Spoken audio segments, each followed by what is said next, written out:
नमस्कार दोस्तों, ocean network में आपका स्वागत है। मैं हूं ओमकार चौधरी। 22 जनवरी जिस दिन हम बात कर रहे हैं, इस तारीख का भारतीय आध्यात्मिक और सांस्कृतिक, मैं तो कहूँगा कि पौराणिक भी और रामायण कालीन जो एक हमारी एक गौरवशाली थाती है, उसके लिहाज से भी बेहद महत्वपूर्ण तारीख 22 जनवरी 2024 को प्रभु राम अयोध्या में फिर से एक तरीके से पधारे थे और उनकी प्रतिमा का उनके भव्य और दिव्य मंदिर में प्राण प्रतिष्ठा का समारोह हुआ था, जिसमें स्वयं प्रधानमंत्री नरेंद्र मोदी, योगी आदित्यनाथ, केंद्र के भी कई मंत्री, जानी मानी हस्तियां, उद्योगपति, फिल्म क्षेत्र के लोग, अलग अलग उद्योग क्षेत्र से लेकर के तमाम हस्तियां वहां पर मौजूद थी। बल्कि मैं तो कहूंगा कि कोटि कोटि सनातन धर्मी उस दिन शारीरिक रूप से भले ही ना हो, लेकिन मनः स्थिति से अयोध्या में ही मौजूद थे। उनकी उपस्थिति में प्रभु राम फिर से अयोध्या पधारे थे और उसी 22 जनवरी को जब महाकुंभ चल रहा है, तो संगम के तट पर योगी आदित्यनाथ अपनी पूरी कैबिनेट के साथ उपस्थित हुए और वहां के कुछ अद्भुत दृश्य सामने आ रहे हैं। उन्होंने गंगा पूजन किया और विधिवत तरीके से किया, पूरी कैबिनेट के साथ स्नान किया। और कुछ दूसरी तस्वीरें भी हैं, विजुअल्स भी हैं, वो भी मैं आपको दिखाऊंगा।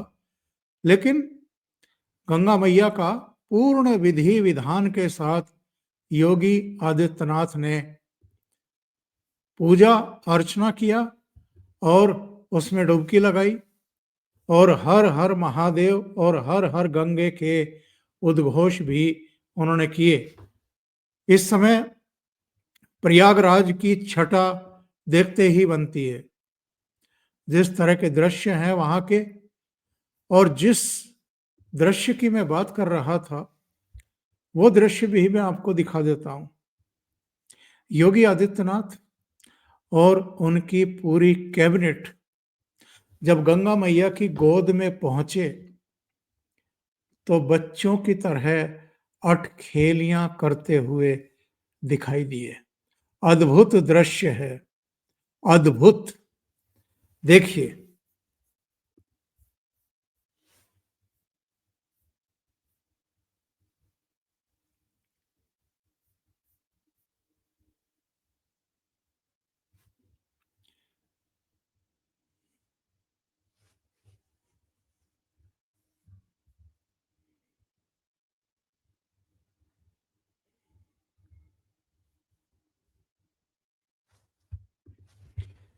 एक दूसरे पर गंगा जल उछालते हुए, और कई दूसरे भी विजुअल्स हैं, कई दूसरे दृश्य भी हैं। और इनसे मैसेज क्या जाता है? सारी चिंताएं, सब राजनीति वगैरह सब से ऊपर उठ करके एकदम निश्चिंत भाव से, बाल स्वभाव में, जहां ना किसी से कोई दुराव होता है, ना बैर होता है, ना ईर्ष्या होती है, ना प्रतिद्वंदिता होती है, एक मासूमियत होती है। और वो मासूमियत योगी आदित्यनाथ और उनके मंत्रियों के चेहरों पर दिखाई दी, जब वो गंगा मैया की गोद में खेलते हुए दिखाई दिए, अठखेलियां करते हुए दिखाई दिए।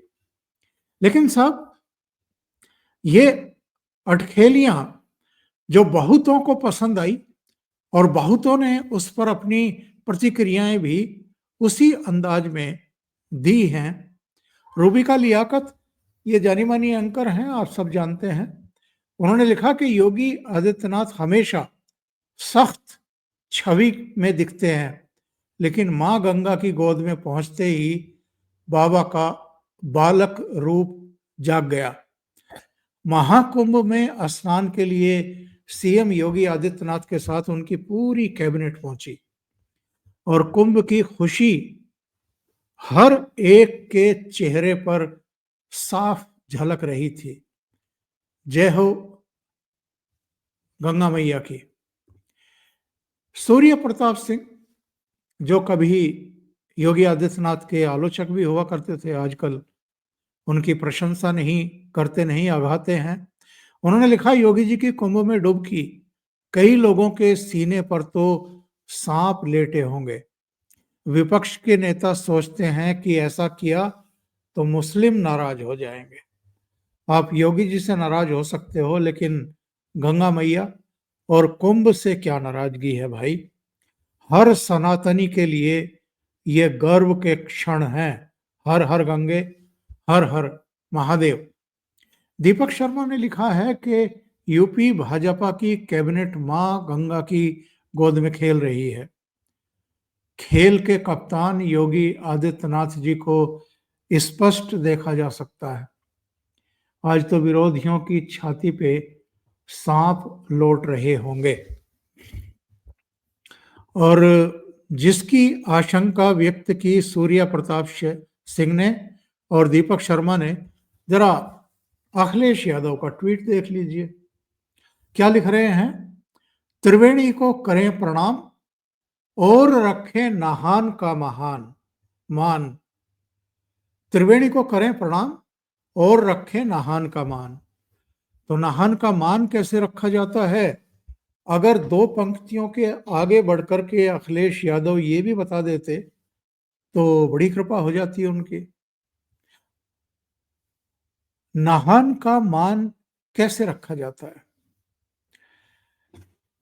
बच्चों की तरह अगर प्रदेश का मुखिया योगी आदित्यनाथ गंगा मां की गोद में अटखेलियां करते हुए, खुशियां मनाते हुए, बाल सुलभ व्यवहार करते हुए दिखाई पड़ रहे हैं, तो अखिलेश यादव को या किसी और को इसमें क्या परेशानी होनी चाहिए और क्यों परेशानी होनी चाहिए? अखिलेश यादव के बारे में हम लोग डिस्कशन कर चुके। जब उनके पिताश्री नहीं रहे थे तो वो उनकी अस्थियों का विसर्जन करने के लिए प्रयागराज पहुंचे थे। अभी उनके एक चाचा गुजरे हैं, उनकी अस्थियों का विसर्जन करने के लिए महाकुंभ नहीं आए, संगम के तट पर नहीं आए, हरिद्वार पहुंच गए। और उनकी कुछ तस्वीरें आई थी।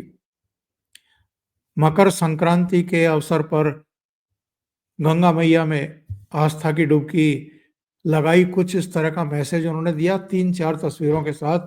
और उन 3 तस्वीरों में से 3 में वो जंजीर पकड़े हुए, और जंजीर पकड़ करके अगर वो नहाते हैं तो जाहिर है, एक तो बताते हैं कि वहां गंगा जी का वेग थोड़ा अधिक है, तेज है, लेकिन ऐसी भी जगहें हैं हरिद्वार में, ऐसे भी घाट हैं जहां आप आराम से नहा सकते हैं। लेकिन जंजीर पकड़ करके नहा रहे, अकेले नहा रहे हैं। हमने और आपने देखा है, योगी आदित्यनाथ की तस्वीर तो देखी पूरी कैबिनेट के साथ, वो किस तरीके से डुबकी लगा रहे हैं और चारों तरफ श्रद्धालु ही श्रद्धालु हैं, आस्थावान हर तरफ दिखाई दे रहे हैं। वो तो अटखेलियां कर रहे हैं, उन्होंने तो गंगा की पूजन की है। अखिलेश यादव का पूजा करते हुए हमें कोई दृश्य दिखाई नहीं दिया, हरिद्वार में भी और दूसरी जगहों पर भी। हाँ, गंगा में डुबकी लगाते हुए उनके 2019 के कुछ चित्र हैं, विजुअल्स हैं, लेकिन गंगा की विधिवत पूजा मैंने नहीं देखा, आपने देखा होगा और हो सकता है की हो, लेकिन मैंने तो नहीं देखी। लेकिन चाहे योगी आदित्यनाथ हो, चाहे रक्षा मंत्री राजनाथ सिंह हो, या अभी गृह मंत्री जाने वाले हैं 27 तारीख को अमित शाह, 2019 के अमित शाह के और आपके योगी आदित्यनाथ के। पूरा साधु संत समाज से ये घिरे हुए हैं, इनके डुबकी लगाते हुए फोटो हैं, खुश होकर के वहां पर गंगा मैया की धारा में जाकर के डुबकी लगा रहे थे। प्रधानमंत्री नरेंद्र मोदी जब भी काशी विश्वनाथ जाते हैं, वाराणसी जाते हैं, और जब उनको मौका लगता है गंगा में डुबकी लगाने का, तो वहां विधि विधान के साथ ही वो पूजा अर्चना भी करते हैं, डुबकी भी लगाते हैं, पुण्य प्राप्त करते हैं। लेकिन अखिलेश यादव जिस तरीके से वहां पर कैबिनेट की बैठक करने और फैसले लेने पर सवाल खड़े कर रहे हैं, तो अखिलेश यादव को क्या ये याद नहीं है कि 2019 में जब कुंभ लगा था, तो उस समय भी योगी आदित्यनाथ ने वहां कैबिनेट की बैठक की थी, और उस कैबिनेट की बैठक में मेरठ से इलाहाबाद तक, मेरठ से प्रयागराज तक एक्सप्रेसवे, गंगा एक्सप्रेसवे बनाने का अहम फैसला लिया था, जो अब कंप्लीट हो चुका है। इसी तरीके से जो आज कैबिनेट की बैठक वहां पर हुई है गंगा स्नान से पूर्व, उसमें भी एक्सप्रेसवे, हाईवे बनाने के फैसले लिए हैं, और इनमें से अधिकांश पूर्वी उत्तर प्रदेश के ही हैं। तो इससे इनको क्या परेशानी हो सकती है? और जो फैसले वहां पर हुए हैं कैबिनेट की बैठक में, वो भी मैं आपको बता दूं कि कितने अहम फैसले वहां पर हुए हैं। ये जानकारी दी गई है कि योगी सरकार ने गंगा एक्सप्रेसवे का विस्तार कर दिया है। अब गंगा एक्सप्रेसवे प्रयागराज से मिर्जापुर, वाराणसी, चंदौली को जोड़ेगा। चंदौली में यह पूर्वांचल एक्सप्रेस से जुड़ेगा और बुंदेलखंड से होते हुए नेशनल एक्सप्रेसवे से भी जुड़ेगा। इसके अलावा प्रयागराज और चित्रकूट को मिलाकर के डेवलपमेंट रीजन तैयार किया जाएगा। लखनऊ प्रयागराज के बीच दूरी कम करने के लिए 6 लेन ब्रिज का निर्माण तेजी से पूरा किया जाएगा। इसके अलावा कैबिनेट ने जो फैसले लिए हैं आज प्रयागराज में, महाकुंभ में, प्रयागराज प्रदेश के हाथरस, बागपत और कासगंज, इनमें 3 मेडिकल कॉलेज बनाए जाएंगे। इसको लेकर के प्रस्ताव पारित कर दिए गए, और इसी के साथ बलरामपुर में KGMU सैटेलाइट सेंटर को मेडिकल कॉलेज में स्थापित करने का फैसला किया गया है। चौथा बड़ा फैसला उसमें यह हुआ कि स्वामी विवेकानंद युवा सशक्तिकरण योजना के तहत छात्रों को निशुल्क स्मार्टफोन दिए जाएंगे। उत्तर प्रदेश एरोस्पेस और रक्षा इकाई और रोजगार प्रोत्साहन नीति 2024 को भी कैबिनेट ने मंजूरी दे दी। इसके अलावा टाटा टेक्नोलॉजी लिमिटेड यानी TTL के सहयोग से प्रदेश में 62 राजकीय औद्योगिक प्रशिक्षण संस्थानों का उन्नयन किया जाएगा, ये भी फैसला हुआ। और centre for innovation, incubation and training यानी CIIT, इसके 5 सेंटर्स की स्थापना की जाएगी। और भारतीय नागरिक सुरक्षा संहिता 2023 की धारा 20 के अंतर्गत अभियोजन निदेशालय की स्थापना की जाएगी। निवेश बढ़ाने के लिए कदम उठाए जाएंगे। मिर्जापुर में 10,000 करोड़ से अधिक निवेश को बढ़ावा दिया जाएगा। और कैबिनेट बैठक में मुरादाबाद और 2 अन्य जगहों पर औद्योगिक प्रस्ताव पर भी चर्चा की गई। प्रयागराज, वाराणसी और आगरा म्युनिसिपल बॉन्ड जारी करने की घोषणा की गई। इससे पहले गाजियाबाद और लखनऊ, इन 2 जगहों पर जो बॉन्ड घोषित किए गए थे, उन्होंने शानदार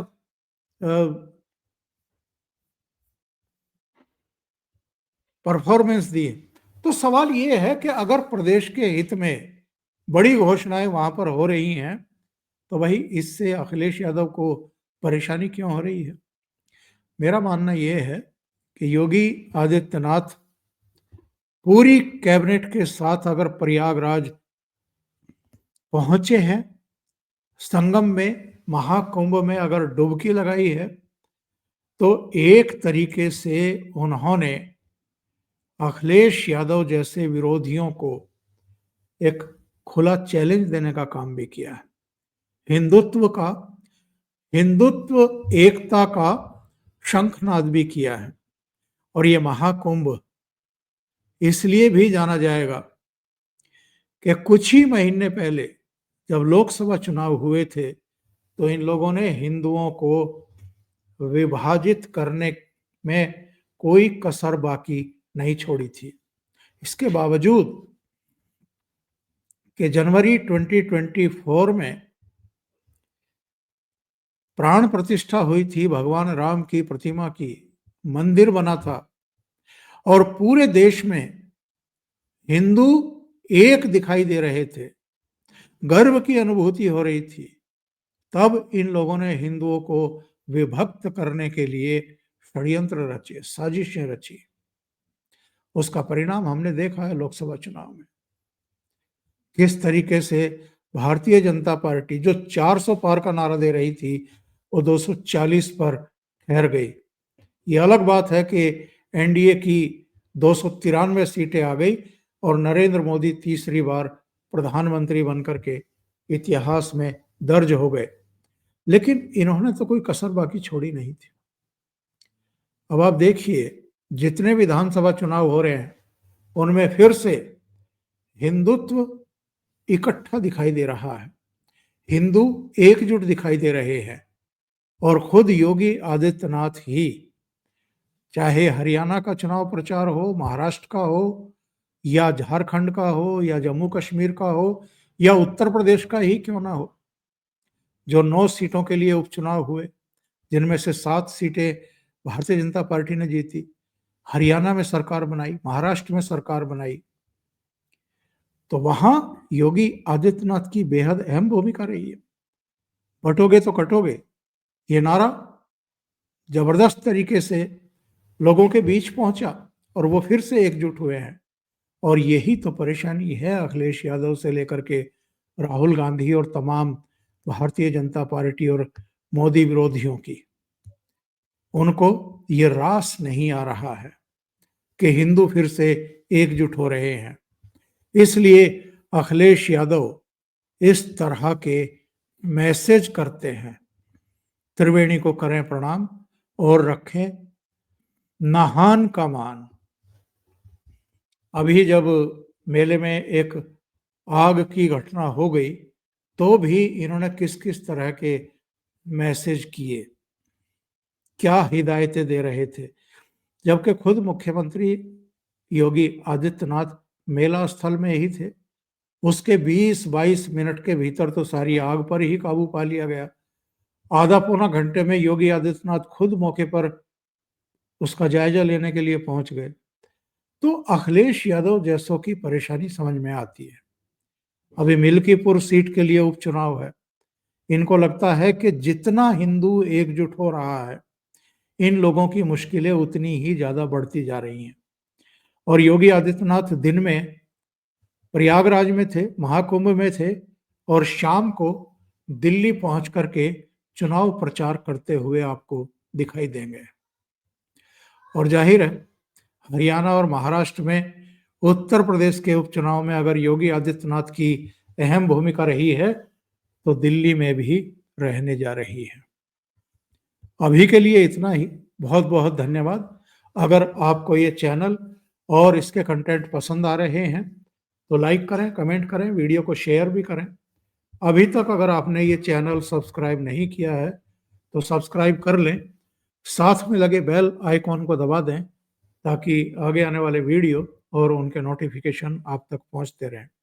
आप अगर चैनल को कंट्रीब्यूट करना चाहते हैं तो क्यूआर कोड ऊपर आप देख रहे हैं, आप जाकर के कंट्रीब्यूशन भी दे सकते हैं। बहुत बहुत धन्यवाद। नमस्कार।